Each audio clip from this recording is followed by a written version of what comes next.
Is not God present to all beings? What difference is there with His presence of love? In fact, some might wonder, the ultimate goal of the Christian life, ultimately, is to see God face to face. But on earth it is to frequent Him by love, an intimate love, charity. What is specific to Christians? Since, if Christians have God present in them, all beings have God present in themselves, since God carries in being all realities, including pebbles. If God stopped creating this object, He would immediately fall back to nothingness. This object has existence only because God carries it in being. Well, the answer is that we can distinguish in theology the presence of immensity of God. He is everywhere present. He fills the universe. And in my little finger He's all present too. This presence of immensity, it makes us are.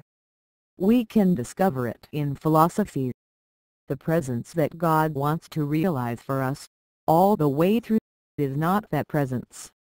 It is the presence of conscious love. It means not only He loves us, and we would not be aware of it, but He loves us and we know it, and we respond in turn with a love. This is called the presence of reciprocal charity. This presence, which is obviously based on its presence of immensity, must develop. It changes our life. It creates in us a new life.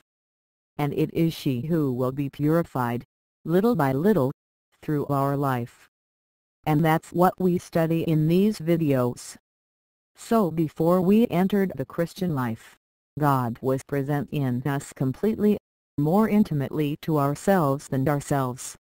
And that did not bring us anything from the point of view of our life of love. It brought us to exist. And we did not even know that God was doing this to us.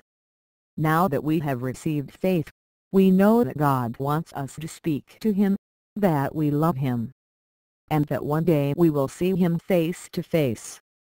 This is the new life that must grow,